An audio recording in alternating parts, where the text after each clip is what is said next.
Hello and welcome to another episode of Journey to the Rise. I'm your host, Lucretia. This marks our 25th episode. Thank you so much for joining us and listening to our guests as they share their stories. This podcast has been a goal of mine for quite some time. I find people to be inspiring, and I believe we all have a story to tell. I wanted this podcast to be a space where people could share their journey and how they accomplished their goals. Personally, I lean on people's stories and their life experiences to help me find the inspiration to work towards mine. We often see people at the top of their success, yet we don't see the blood, sweat, tears, and years of loss of sleep and personal sacrifice that goes into building businesses and accomplishing goals. I wanted this podcast to be something that would share their stories, so if you are out there wanting to accomplish something at any age, at any location, I hope that it inspires you to pursue that desire that resides in your heart. We have many more conversations ahead, and I look forward to sharing all of them with you. In today's episode, we talk with Dan Blevins. With his kind and gentle nature, he unintentionally started a worldwide movement that has created new friendships, connections, and a community, all by offering to stand in as a dad for someone's wedding when their family turned on them because they were gay. You may already know this man from his growing TikTok and Instagram presence as The Zombie Dan. When I came across his videos, I was automatically drawn into his story and appreciated his willingness to be there for people who want what we all want: love. Yet, because of who they fall in love with, which we all know we cannot control, families have turned against those in the LGBTQIA community. It isn't fair, it isn't right, and it is heartbreaking. Yet, Dan, being true to himself and as an honorable and good person, he is helping people find connections and the support we all want and deserve in our lives, all with a simple gesture of kindness. Let's not wait any longer. Please welcome my guest, Dan Blevins.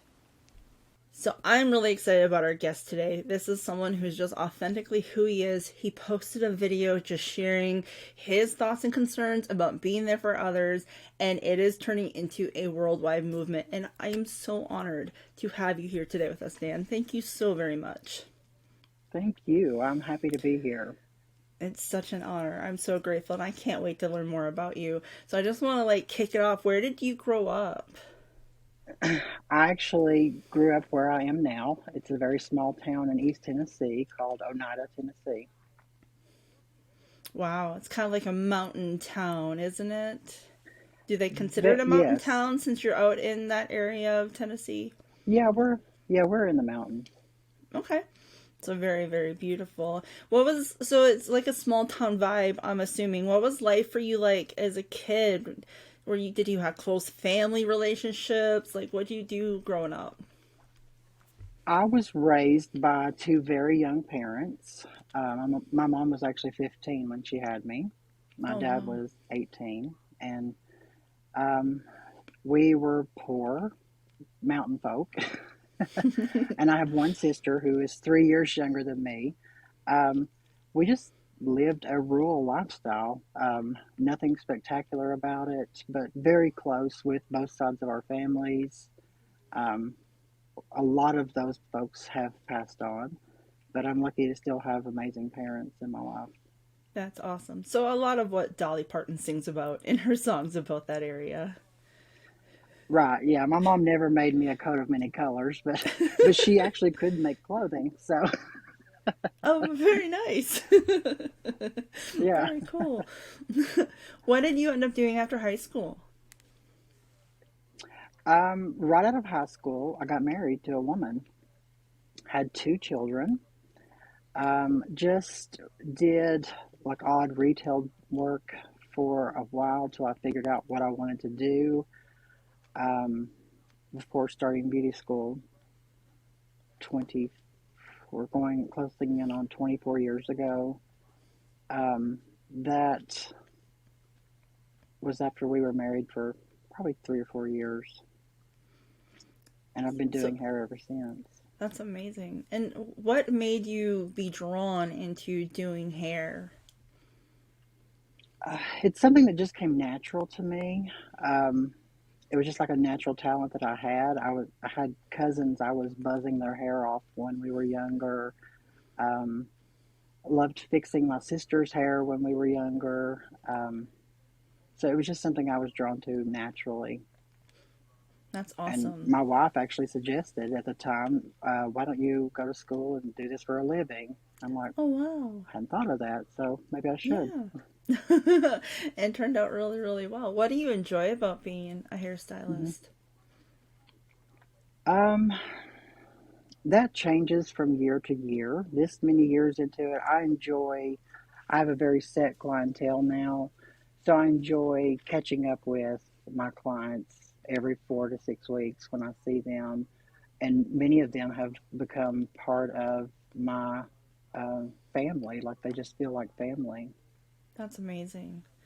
And what kind of challenges have you personally faced living in Tennessee? I know there's like different aspects of Tennessee that seem to be a little bit more closed minded than other states. Have you experienced any kind of things like in that nature? One thing that I've experienced that I feel like would have changed the trajectory of my life if there was queer representation here. Living in a small town here in the Bible Belt in a very red state, most people left and they never came back. There were no queer people around for me to even see, you know, that I could live that way and be happy and be successful. Um, that is one of the reasons that has led me to become an advocate the way I have, which wasn't intentional, it just kind of happened. But it's that's really the biggest thing that I could think of is just the lack of representation. Yeah, it's really, really, really And challenging. I forgot to turn off my do not disturb. I'm gonna do that really quick, okay? Okay. Sorry. No, you're okay.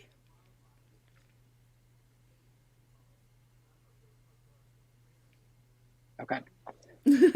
All good.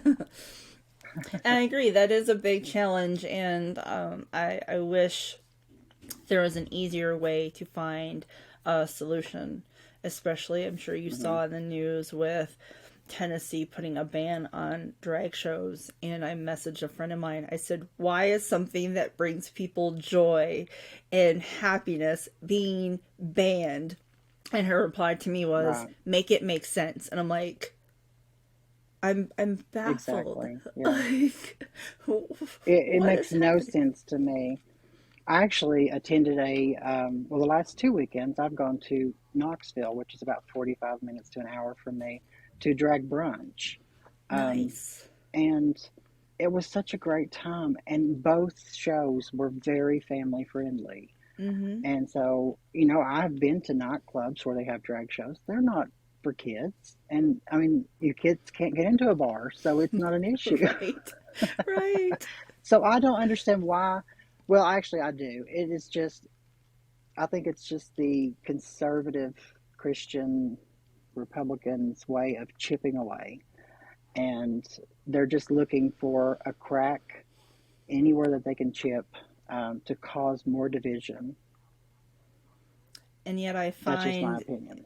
yeah, and I agree with you absolutely. And I find that it's bringing unity in a way that they're not expecting. I don't know what state it was. Right. I saw, I think maybe Louisiana. There was a library going to have drag queens come in and read to the kids. And, Yeah. there was this big thing, and the protest was beautiful and peaceful and colorful, and people coming out with rainbows and glitter, and it was amazing. And it was the most peaceful, beautiful. And someone said, you think this isn't welcomed? Look around. Everybody's enjoying this. Like, I wish I could Right. have been there because it looked like a great Right. time. And it's like, clearly nothing negative is happening here. Like, can y'all just calm down and focus on something more important? Exactly. Yeah. I mean, I even did a TikTok video about, the state of our DCS foster care system in here in Tennessee. We have kids sleeping on the office floors because they have nowhere to put them, but they're worried about drag queens. I mean, Right. they're it doesn't make sense at all. No, it doesn't. It doesn't add up. And your social media platform is growing rapidly, and I'm very grateful. And just curious, where did the name Zombie Dan come from? I get asked that question all the time. So I've always been a very big zombie fan. Zombie movies, zombie shows, The Walking Dead in particular. I've been a huge fan of that show. Actually was honored to be a walker on that show. I got to be an extra. So cool. So a few years ago, a couple friends of mine here, we do a zombie fest, and it's part of a Main Street music thing for locals. And so my friend just started calling me Zombie Dan, and it just kind of stuck. And so I started using it on my social media, and it's a name that people remember because I've started to change it, and they're like, no one's going to remember Daniel Blevins, but Zombie Dan, we remember that. So I'm like, I guess it's just, I'm stuck with it now. Yeah, absolutely. I love it.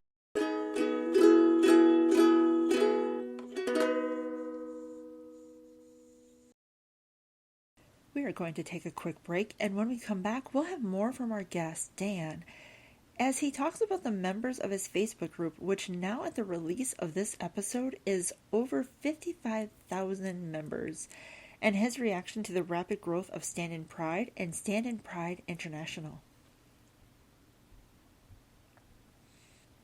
Are you utilizing your email list? Do you know that with the right message you can convert sales and grow your business with an effective email messaging system? If you would like to know how to grow your business, build a connection with your clients, please go to girlbosscopywriter.com to set up a 30-minute free consultation and find out how Girl Boss Copywriter can enhance your business. The goal for any business is to grow and reach a new level. Get there faster by being an authority in your industry with a video docu-series. Using video, you can showcase you, your business, your staff, products, services, and your why. Building relationships is key, and a high-quality video can give existing and potential clients a way to get to know you. It also allows you to build a connection that results in increased sales. If you would like to know more about how you can enhance your business with video, contact girlbossproductions.com today. Welcome back to Journey to the Rise. We continue our conversation with Dan, and he shares the gratitude that comes from the connections people are making. That's great. And I read somewhere where you stated in 2018 you had walked your daughter down the aisle, and the idea of not having a parent at their wedding or a life event was heartbreaking to you. Is that what initially started this entire idea to be a stand-in dad? No.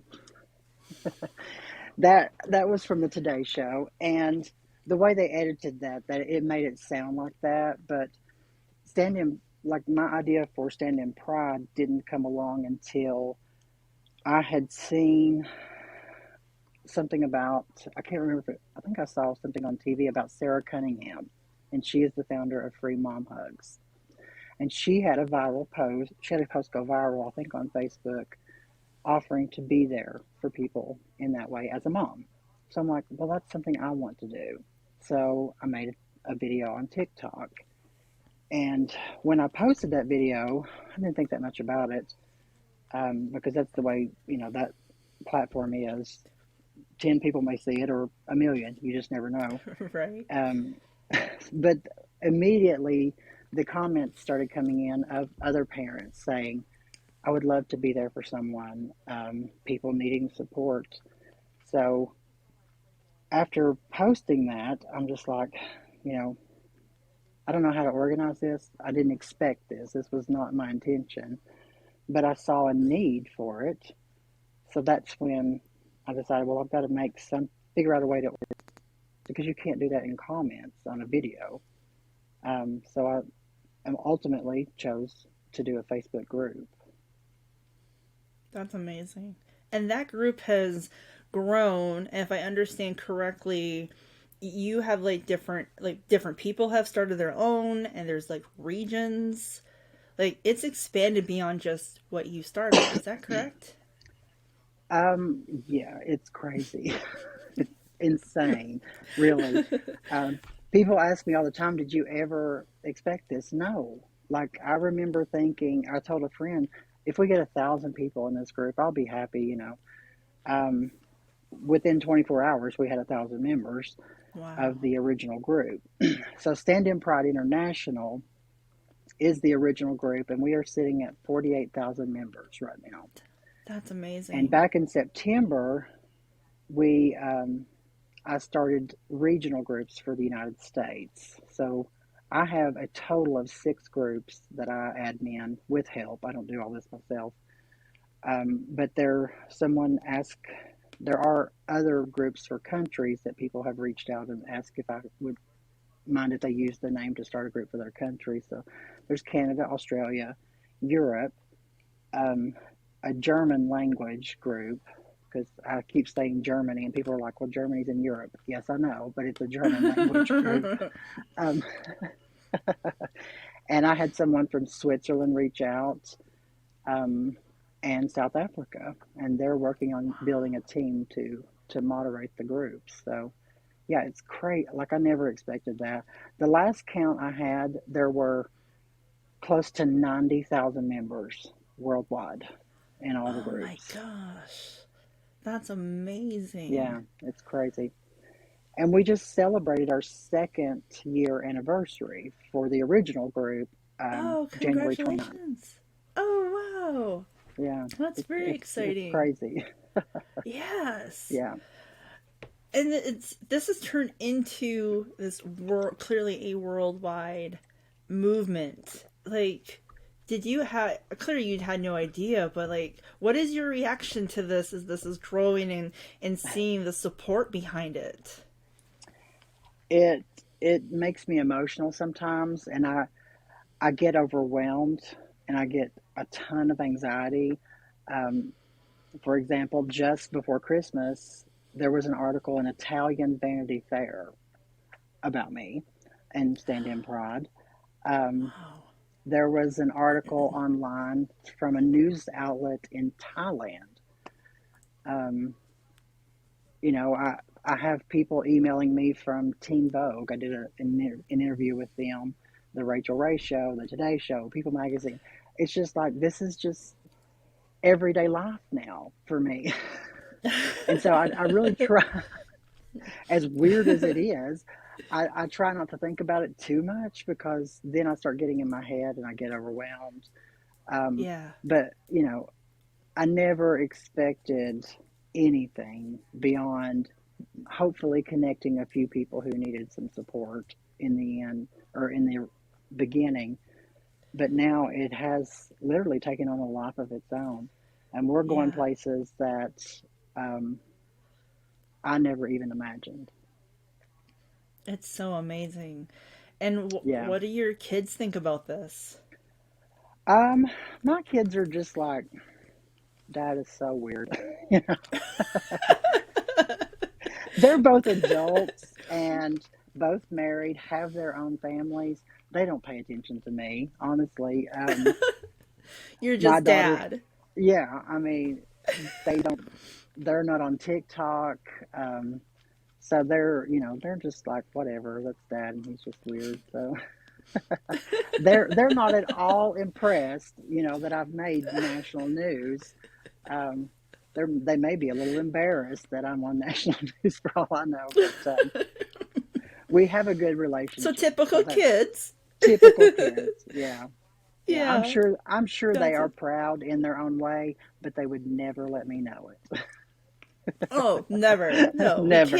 can't let our parents know we're proud of them. No. No. That Mm-mm. conversation's too awkward. We're not going to have that. Exactly. As you mentioned, you've received nationwide media attention, international media attention. I didn't do a big deep dive, but is Tennessee covering this at all? No. They are Still not. not anything. No, I did an interview with a magazine in Serbia.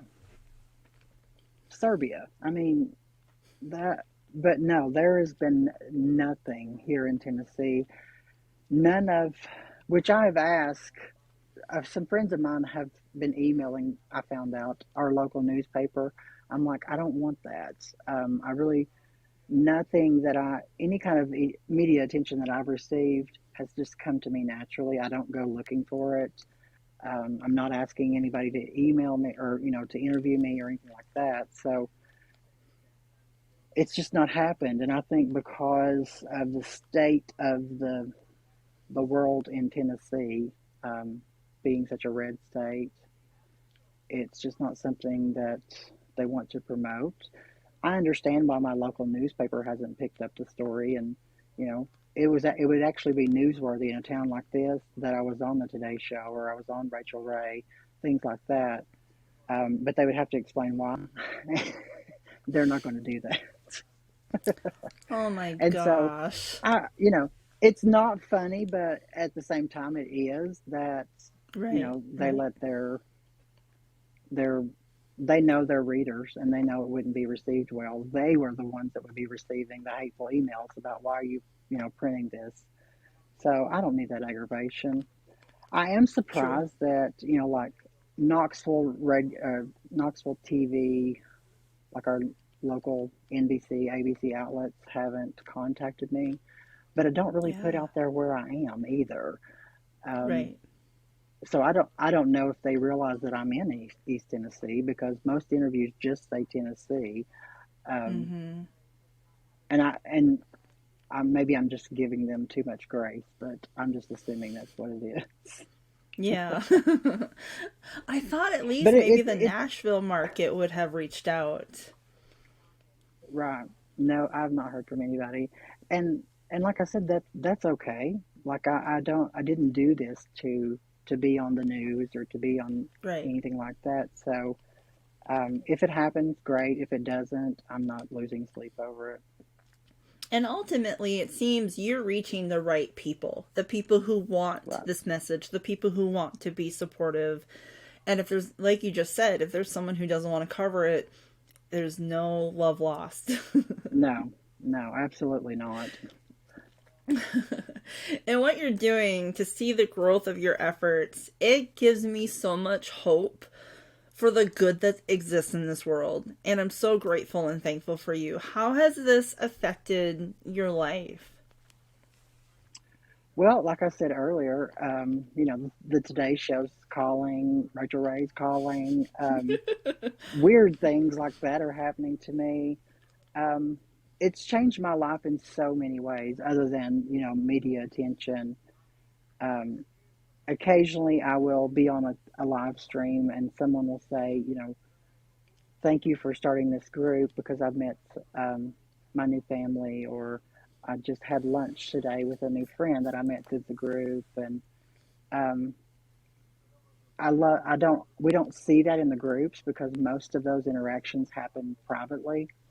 So I love knowing that people are meeting, um, and that just inspires me to keep going. But my day to day life has changed because I take time out of my day to talk to you, um, to do other interviews with people. I have Zoom meetings out the wazoo. It seems like, but it's good things that are happening and taking my life in a different direction than I ever thought would be possible, and changing things for our community, making sure people have safe spaces within um, chosen family, people they can reach out to when they just need someone to talk to. So it's overwhelming, like I said, but I am thankful and so blessed that this has taken on the life it has, and I'll happily sit back and let it take over my life because it's a good thing. Absolutely. And to have, like you just said, to have someone to talk to have a safe space, that's everything. Hmm. And when you Yeah, don't have and it, that's it's what is so terrifying. that's what's so wild to me is 2 years ago, I thought I was starting a private Facebook group to help people find chosen family to attend their wedding. And that group was like, that's not enough. We need more. And I'm like, okay. So, now it's just gone so far beyond that. The whole standing at a wedding thing really is attention grabbing in the headlines and media and stuff like that. So that's what they tend to focus on. But people are connecting for all sorts of reasons. A lot of times just virtually. A lot of people looking for support are just happy to have someone to call or FaceTime or text, because they're truly alone in the world. So having a safe space where they can reach out to someone just is something I never imagined. I didn't even realize how this would evolve and how it would change on its own to be what this community needed. That's amazing. And you don't get to choose your family. And I believe firmly family does not need to be blood to be family. And it really seems like you've helped Absolutely not. shift that perspective with Stand in Pride. And clearly you're getting great responses. Like, what kind of responses have you've shared a couple, but what responses can you share with us? Um, that's the thing. I don't always get a lot of feedback. Every now and then, someone will send me a message and say, "Thanks.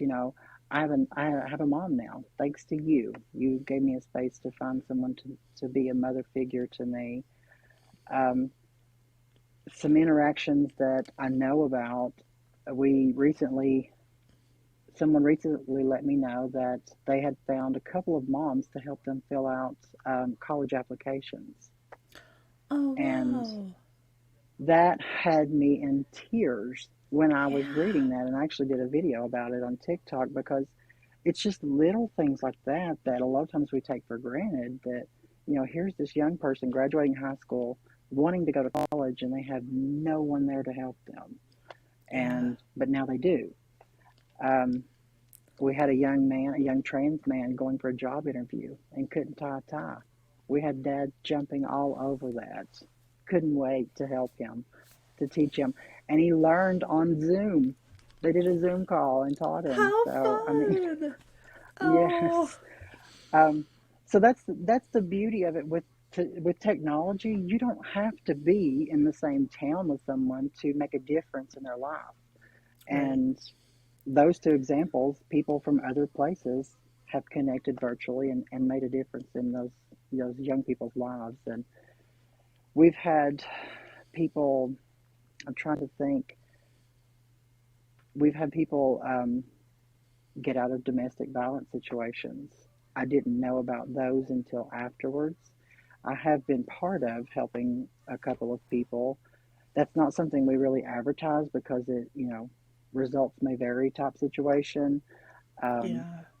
we've helped people with homelessness, and again, that's not something that we advertise that we can do. But if someone connects, if someone's looking for support and they connect with someone offering support and they find out that they need that help, it's very possible. But we don't let people, for a lot of reasons, we don't let people come in the group and say, I'm homeless and I need a place to stay, because there are so many layers to being homeless.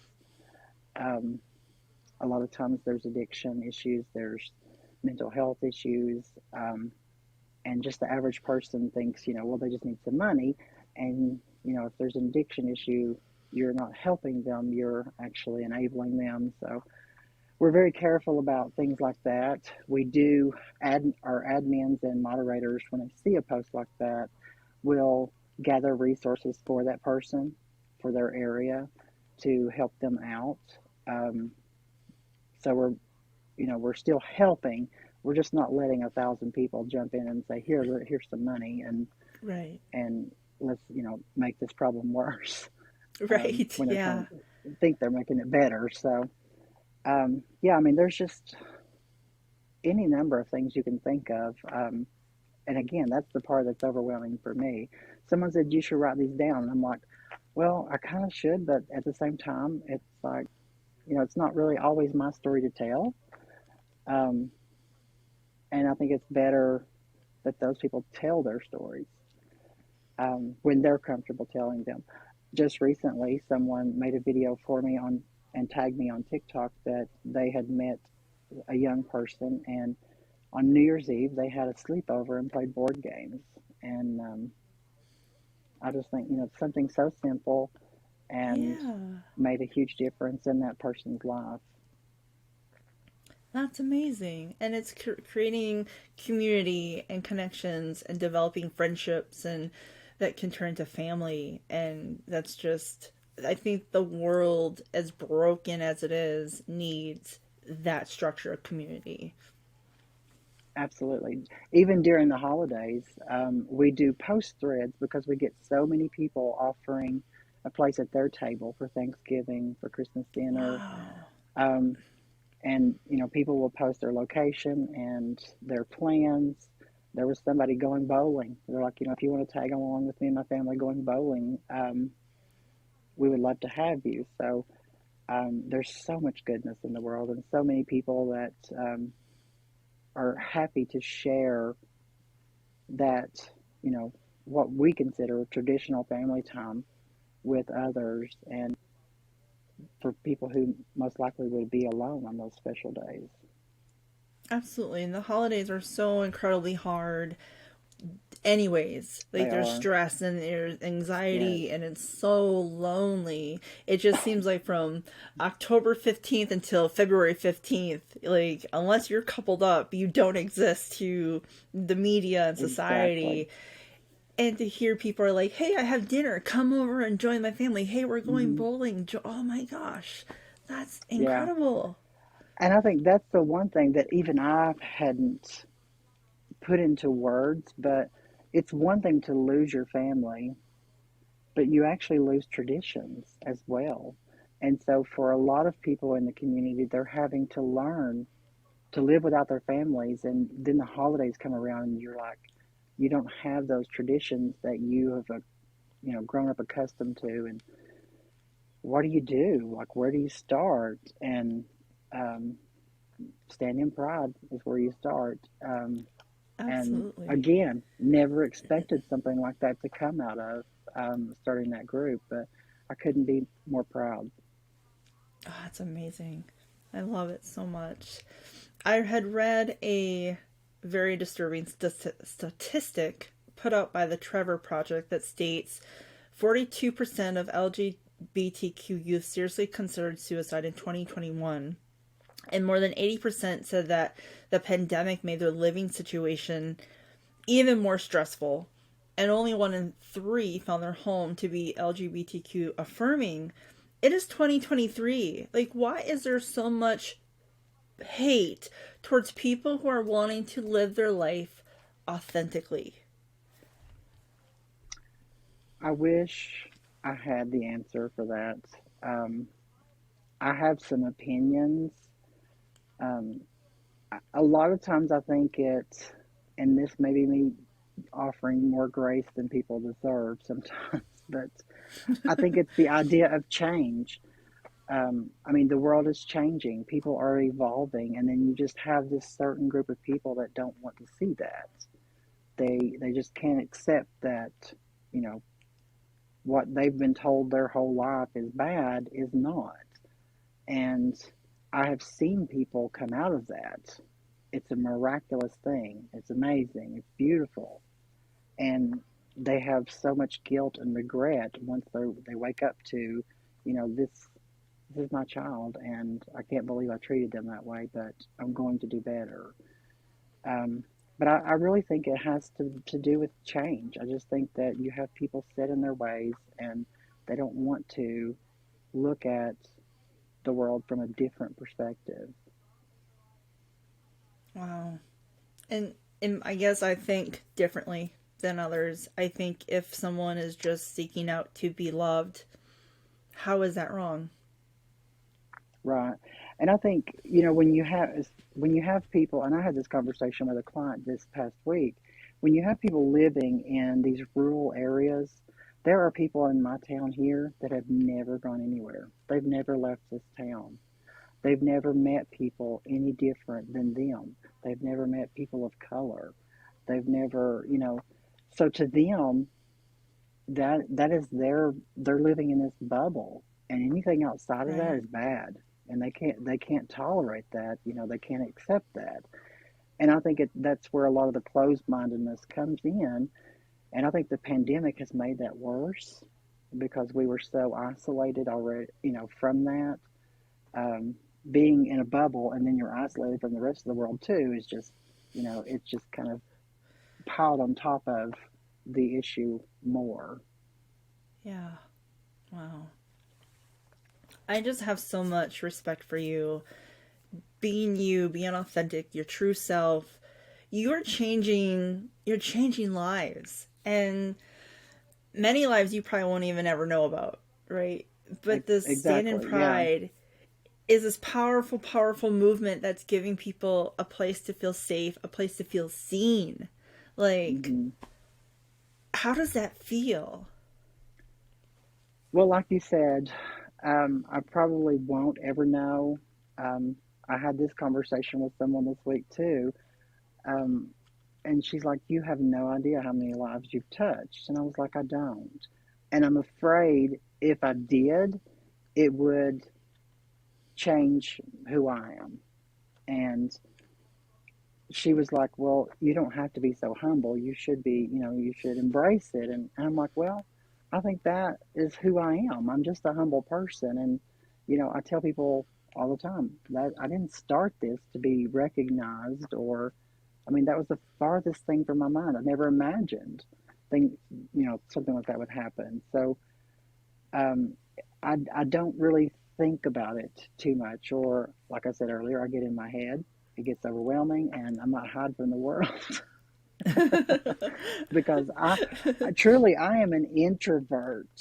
I'm a very introverted, private person. So all of this attention that has come from this is overwhelming from that aspect, but also I will never turn down an opportunity to talk about stand in pride because I feel like every opportunity I have could reach someone who needs our support. So I think about it honestly to give you a direct answer. I don't think about it. And I think it's okay if you don't know all the lives that you're touching. Like you said, that would be overwhelming. And just, Right. but you could know in your heart that they're out there. And just Yeah. by you opening this door, and this community is organically seeming to build itself. Like, hmm you don't need to know. You just I, know, I like, you don't. put out the. Yeah. I mean, and like I said earlier, it's just my reasons for starting it are pure. I don't need any of the attention, but every time someone does come along and say, thank you, I have family or I have a friend now, that's all I need. That continues to inspire me, but I don't need it. And I think that's one reason I don't write down the stories that people tell me because I don't want a running total. I don't need a tally or anything like that. Yeah. And like you said, it's their story to tell. You're the hmm vessel giving the opportunity for the community to come together. Right.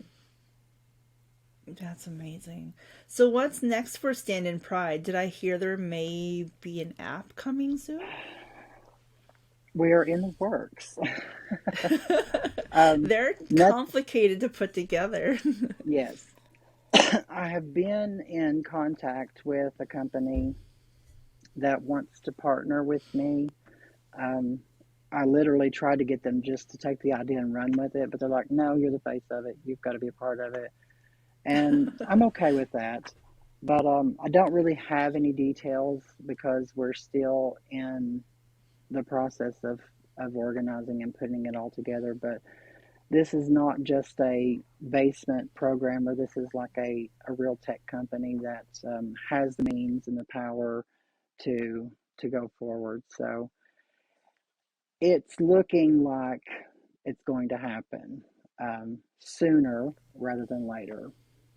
And I mean, That's exciting. that is like the ultimate goal for me, because so many people have come to me in the last 2 years. They're like, I don't want to use Facebook. I don't want to be on Facebook. Is there other ways? And we have a website. It's not the greatest. I'm not super happy with it, but an app would, everybody could just download it on their phone, and everything's Yeah. location based, and um, I'm so excited for it. I can't wait to have more details to share, but I really don't have anything to share because, it's just still, I guess, in the planning stages.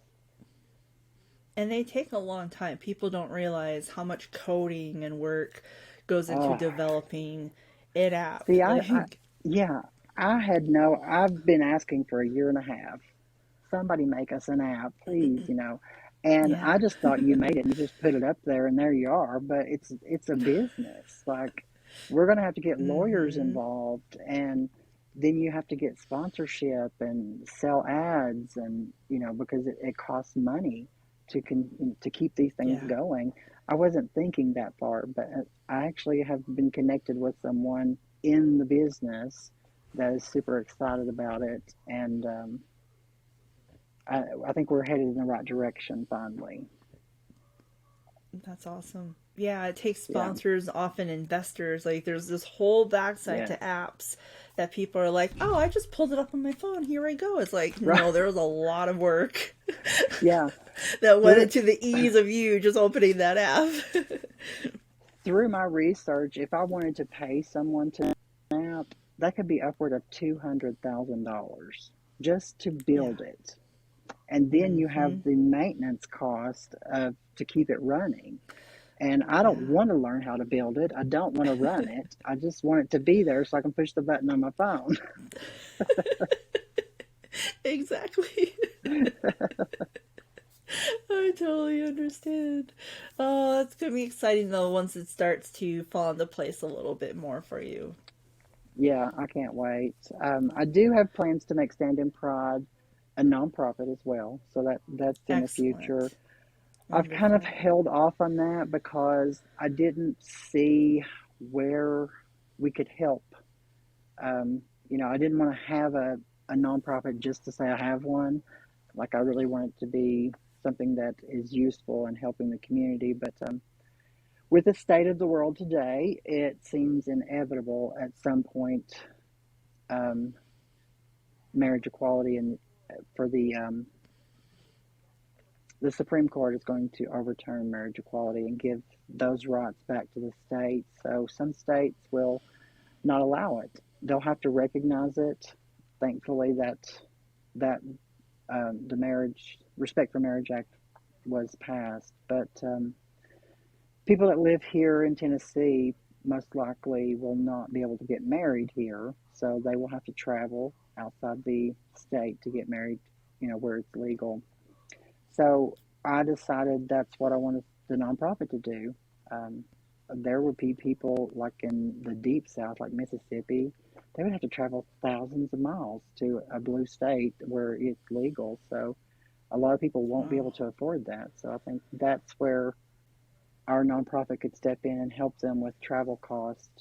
We have a network of people all over the country that would be happy to give them a guest room for the night, things Yeah. like that. Mm-hmm. So I'm just kind of looking ahead at where we could be of assistance if that happens. I want to say if, not when. Absolutely. Yes, I agree with you. Let's hope it's just if. I would like to see Yeah, it not happen. right. And for those who want to get more involved, who want to know more, who want to support, who want to sign up, like, how can they find you? How can they find out more information? How can they get involved? I have a ton of videos on TikTok, and my username there is at the underscore zombie underscore Dan.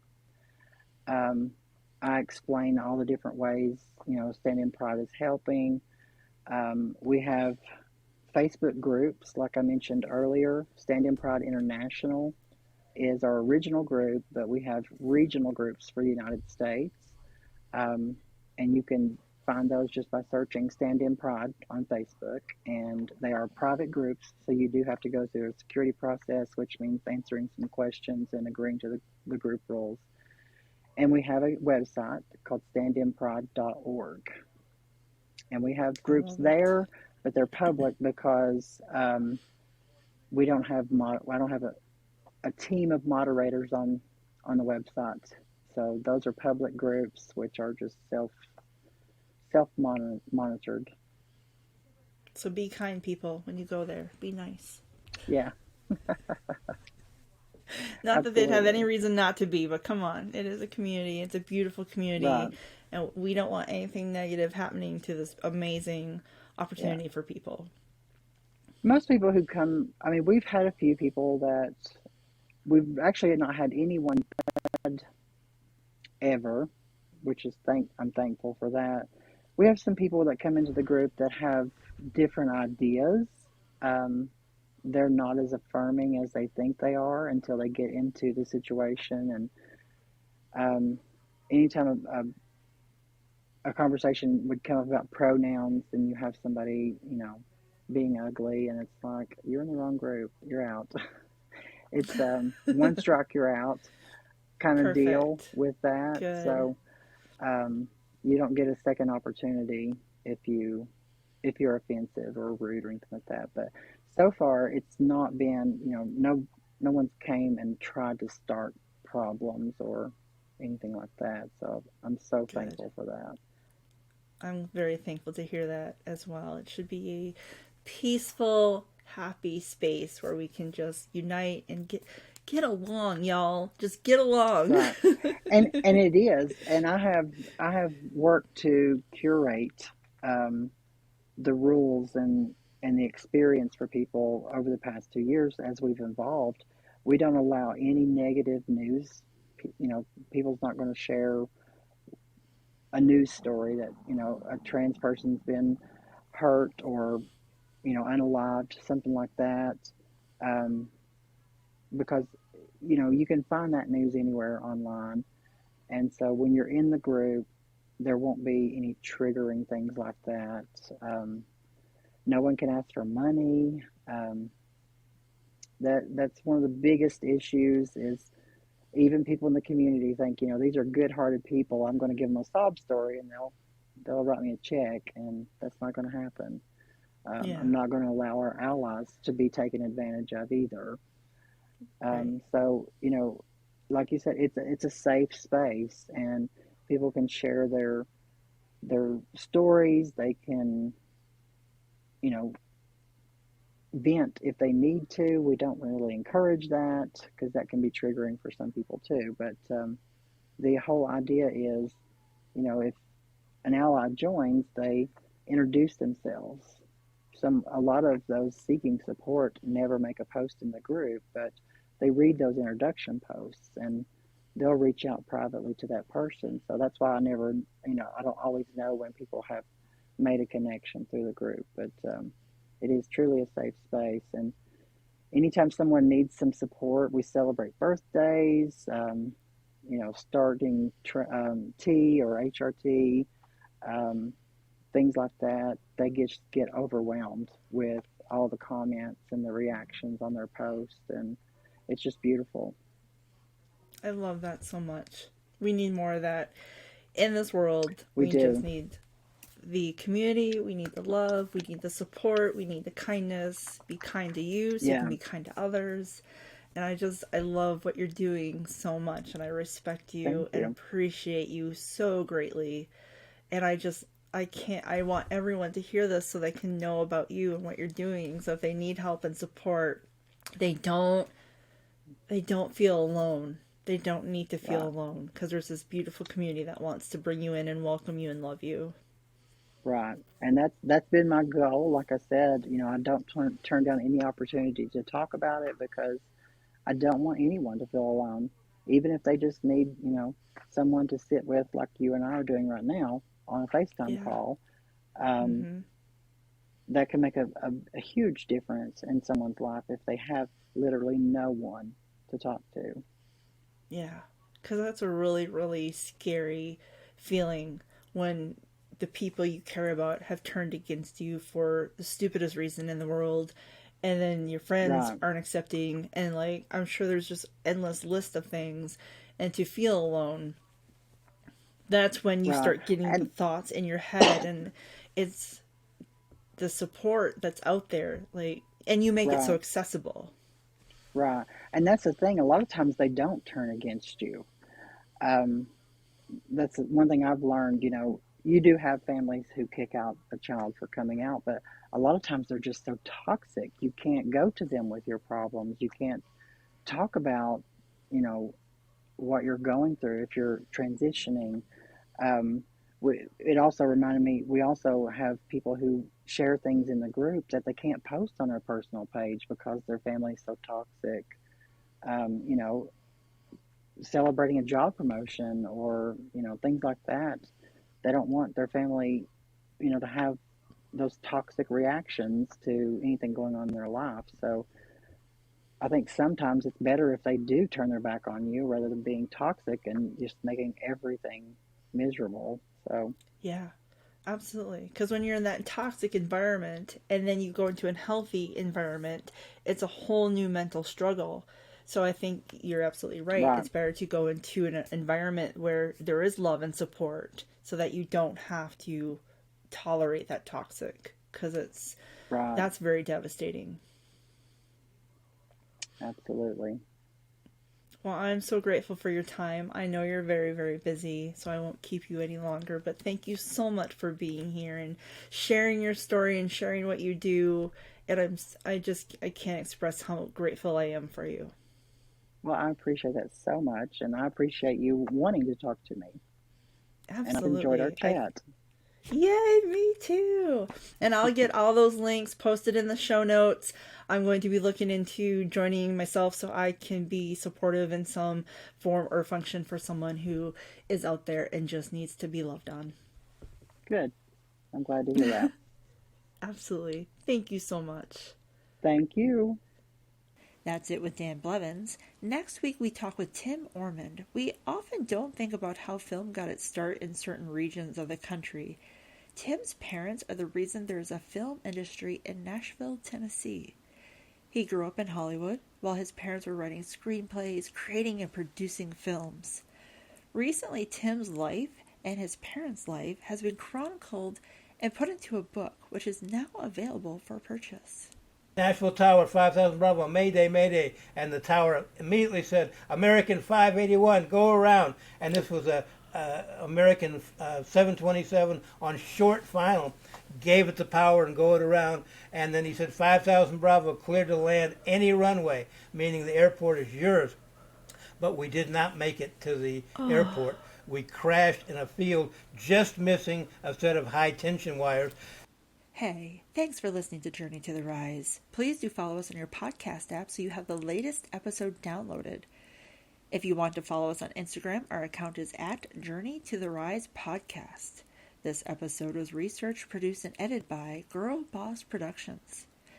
And please remember to be kind to yourself. When you are kind to you, it is easier to be kind to others. I'm Lucretia, and you've been listening to Journey to the Rise.